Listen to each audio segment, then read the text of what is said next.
امید ہے آپ سب خیریت سے ہوں گے۔ اگر آپ نے ابھی تک ہمارا چینل سبسکرائب نہیں کیا تو اسے ابھی سبسکرائب کر لیں اور بیل آئیکن کو دبانا بالکل بھی مت بھولیں۔ شکریہ۔ نمبر 8، اقتدار۔ گرین انٹرٹینمنٹ کا ڈرامہ اقتدار ایک دلچسپ کہانی کا وعدہ کرتا ہے۔ اقتدار ڈرامے کی کاسٹ میں انمول بلوچ، علی رضا، ایمان خان اور سمیع خان شامل ہیں۔ یہ ڈرامہ محبت، خاندانی حرکیات اور رشتوں کی پیچیدگیوں کی ایک زبردست کہانی سنائے گا۔ اس سے فائدہ اٹھائیں جو بلا شبہ زندگی میں ایک بار ملنے والا موقع ہوگا۔ ایک شدید جذباتی سواری، یادگار کرداروں اور ایک دلکش کہانی کے لیے تیار ہو جائیں جو آپ کی پوری وقت دلچسپی رکھے گا۔ اس ڈرامے کو فہیم برنی نے ڈائریکٹ کیا ہے۔ ہنا ہما نفیس نے اس ڈرامے کو لکھا ہے۔ ملٹی ورس انٹرٹینمنٹ نے اس ڈرامے کو پروڈیوس کیا ہے۔ اس ڈرامے کو گرین انٹرٹینمنٹ پر نشر کیا جا رہا ہے۔ نمبر 7، راہ جنون۔ راہ جنون غیر متزلزل جذبے اور غیر متزلزل عزم کی ایک ولولہ انگیز کہانی ہے جہاں جوانی کے جوش و جذبے کی کوئی حد نہیں ہے۔ اس کے دل میں شبریز ہے جس کا انتھک جذبہ کہانی کو آگے بڑھاتا ہے۔ وہ ایک ایسا آدمی ہے جو اپنی محبوبہ مہر کو جیتنے کے لیے انتہائی حد تک چلا جاتا ہے۔ شبریز کی مہر سے محبت اتنی گہری ہے کہ وہ محبت کے حصول میں ناقابل تصور کام کرنے کو تیار ہے۔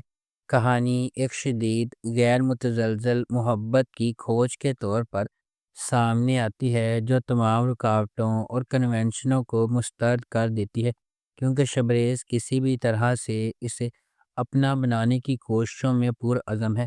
اس ڈرامے کو ریحانہ آفتاب نے لکھا ہے، سید احمد کامران نے اسے ڈائریکٹ کیا ہے اور مومل پروڈکشنز نے اس ڈرامے کو پروڈیوس کیا ہے۔ اس ڈرامے کی مرکزی کاسٹ میں دانش تیمور اور کومل میر شامل ہیں۔ اس ڈرامے کو ہم ٹی وی پر نشر کیا گیا۔ نمبر 6، خمار۔ خمار ایک لازوال محبت کی کہانی ہے جو معاشرتی طبقاتی اختلافات سے پیدا ہونے والے چیلنجز اور ان سے پیدا ہونے والی نیگیٹیوٹی کو تلاش کرتی ہے۔ خمار معاشرتی توقعات اور چیلنجز کے سامنے محبت کی پیچیدگیوں کو تلاش کرتی ہے۔ فائز اور حریم مختلف پس منظر سے تعلق رکھنے والے دو افراد اپنی زندگی کو تقدیر سے جڑا ہوا پاتے ہیں۔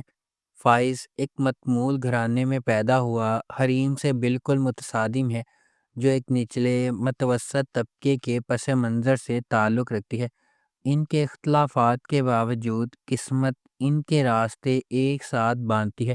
حریم اپنے بھائی روفی کی تعلیمی ضروریات اور اپنی والدہ کے طبی اخراجات کے درمیان پوری تندہی سے کام کر رہی ہے۔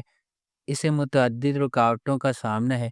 اس کی جدوجہد کے درمیان فائز، روفی کا ایک دوست، خاموشی سے ان کی مالی مدد کرتا ہے اور حتیٰ کہ حریم کے لیے کام بھی حاصل کرتا ہے، اگرچہ وہ ہوشیاری سے کام حاصل کرتا ہے۔ اس ڈرامے کو جیو انٹرٹینمنٹ پر نشر کیا گیا۔ نمبر 5، سن میرے دل۔ سن میرے دل ایک ایسی کہانی ہے جس میں محبت کو ایک نیا معنی ملتا ہے، جہاں ایک شخص کی عقیدت خاموشی سے پروان چڑھتی ہے۔ اکثر کسی کا دھیان نہیں جاتا، ان کا دل کسی ایسے شخص کے لیے دھڑکتا ہے جو شاید کبھی بھی ان کے جذبات کی گہرائی کو صحیح معنوں میں نہ سمجھ سکے۔ پھر بھی اپنی خاموش قربانیوں میں وہ سمجھتے ہیں کہ سچی محبت قبضے کے بارے میں نہیں بلکہ بے لوثی کے بارے میں ہے۔ احسان کا ہر بے ساختہ اشارہ اور نظر نہ آنے والا عمل ان کی تکمیل لاتا ہے۔ جیسا کہ وہ اپنے محبوب کی خوشی کو اپنی ذات سے بالا تر رکھتے ہیں، یہ ظاہر کرتے ہیں کہ محبت صرف ایک ساتھ رہنے کے بارے میں نہیں ہے، یہ خوشی کی نئی تعریف کرنے کے بارے میں ہے، یہاں تک کہ ان کی قناعت کی قیمت پر بھی۔ اس ڈرامے کو جیو انٹرٹینمنٹ پر نشر کیا جا رہا ہے۔ نمبر 4، جان نثار۔ نوشیروہ غزنوی ایک امیر نوجوان اپنے بھائی کی موت کے بعد اپنی زندگی میں ایک اہم لمحے کا سامنا کرتا ہے۔ یہ سانحہ نوشیروہ غزنوی پر متعدد ذمہ داریوں کا بوجھ ڈالتا ہے جنہیں وہ ہچکچاتے ہوئے قبول کرتا ہے، صرف بعد میں انہیں نقصان دہ ثابت ہوتا ہے۔ تاہم دعا سے ملاقات کے بعد اس کی زندگی ایک تبدیلی کا موڑ لیتی ہے۔ اسے پہلی نظر میں اس سے محبت ہو جاتی ہے، لیکن یہ اسے اپنی ذمہ داریوں کے ساتھ ایک نازک موڑ پر کھڑا کر دیتا ہے۔ دعا ایک عاجز پس منظر سے تعلق رکھنے والی ایک خوبصورت لڑکی۔ اس کے والدین نے اپنی دو بہنوں کے ساتھ اسے پالا ہے۔ اپنی بے گناہی کے باوجود قسمت نے نوشیروہ غزنوی کا سامنا کرنے سے پہلے دعا کو بدقسمتی کے ایک سلسلے کا نشانہ بنایا۔ تاہم ان کی ملاقات ان کی زندگی کو مکمل طور پر تبدیل کر دیتی ہے۔ اس ڈرامے کو جیو انٹرٹینمنٹ پر نشر کیا گیا۔ نمبر 3، کفارہ۔ ستارہ ایک زندہ دل یتیم اپنے بھائی، خالہ اور چچا کے ساتھ رہتی ہے۔ اپنی خالہ کے خراب سلوک کے باوجود زندگی کی چھوٹی چھوٹی چیزوں میں خوشی محسوس کرتی ہے۔ اس کی خالہ اسے اپنے ارد گرد رکھتی ہے کیونکہ اس کا خاندان کی جائیداد میں حصہ ہے۔ ایک امیر تاجر کے بیٹے سالار کو فوٹوگرافی کا شوق ہے، جس کی وجہ سے وہ اکثر اپنے خاندان کی طرف سے تنقید کا نشانہ بنتا ہے۔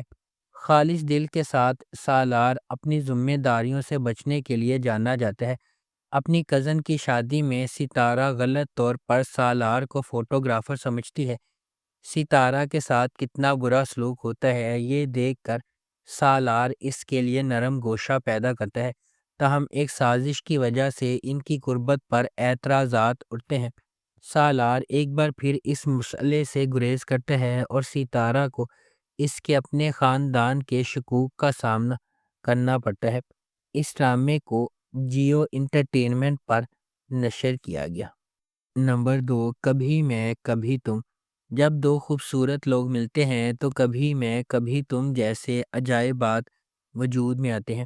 فہد مصطفیٰ ایک دہائی کے بعد ٹیلی ویژن سکرین پر جلوہ گر ہوں گے، وہ بھی میرے ہمسفر اور مجھے پیار ہوا تھا جیسے سپر ہٹ پروجیکٹ سے سیدھی لڑکی کے ساتھ، یعنی ببلی ہانیہ عمر۔ 2024 کے سب سے زیادہ اینٹیسپیٹڈ ٹیلی ویژن پروجیکٹ کی پہلی جھلک اسے تھوڑا سا اداس بناتی ہے، جس میں ہانیہ اور فہد کے کردار ہاتھ پکڑے ہوئے ہیں اور ہر طرح کی موٹی اور پتلی زندگی کو یکجا کرنے کا وعدہ کر رہی ہیں۔ اس کے بعد ہانیہ عمر کا کردار شرجینا ہے، جو ایک کتابی شخصیت ہے جو ڈین براؤن کی کتاب کو پڑھتی ہے، سوتی ہے، جلدی اٹھتی ہے، نماز پڑھتی ہے اور ہر روز ایک شیڈول کے مطابق چلتی ہے۔ مصطفیٰ کے طور پر فہد مصطفیٰ کا کردار ایک ہم عصر گیمر لڑکے کا ہے جو نوڈل سے بھرے پیالے بناتا ہے، موٹر سائیکل چلاتا ہے، دھوپ میں انڈے فرائی کرتا ہے اور ہر وقت ایک ہی جگہ ہونے کے علاوہ کچھ نہیں کرتا۔ اس ڈرامے کو ARY ڈیجیٹل پر نشر کیا گیا۔ نمبر 1، عشق مرشد۔ عشق مرشد کی کہانی مختلف پس منظر سے تعلق رکھنے والے دو افراد کے گرد گھومتی ہے جنہیں تقدیر نے اکٹھا کیا، جبکہ انہیں محبت کے نام پر لاتعداد چیلنجز کا سامنا ہے۔ سیاست، دشمنی، چالوں اور ابہام سے بھری ایک داستان، یہ طاقت کی جدوجہد، ذاتی انتقام اور پیچیدہ سازشوں کے ایک پیچیدہ جال میں ڈوب جاتی ہے۔ ڈرامہ جذبات، دماغی سازشوں اور رازوں کے ہمیشہ سے موجود خفیہ واقعات کی ایک دلکش کہانی کا وعدہ کرتا ہے۔ اس ڈرامے کو عبدالخالق خان نے لکھا ہے، فاروق رند نے اسے ڈائریکٹ کیا ہے اور مومل پروڈکشنز نے اس ڈرامے کو پروڈیوس کیا ہے۔ اس ڈرامے کی مرکزی کاسٹ میں بلال عباس خان اور دریفشا سلیم شامل ہیں۔ اس ڈرامے کو ہم ٹی وی پر نشر کیا گیا۔ اگر آپ کو ہماری یہ ویڈیو پسند آئی ہے تو اسے لائک کریں، شیئر کریں اور ہمارے چینل کو سبسکرائب کرنا بالکل بھی مت بھولیں۔ آپ کا بہت بہت شکریہ۔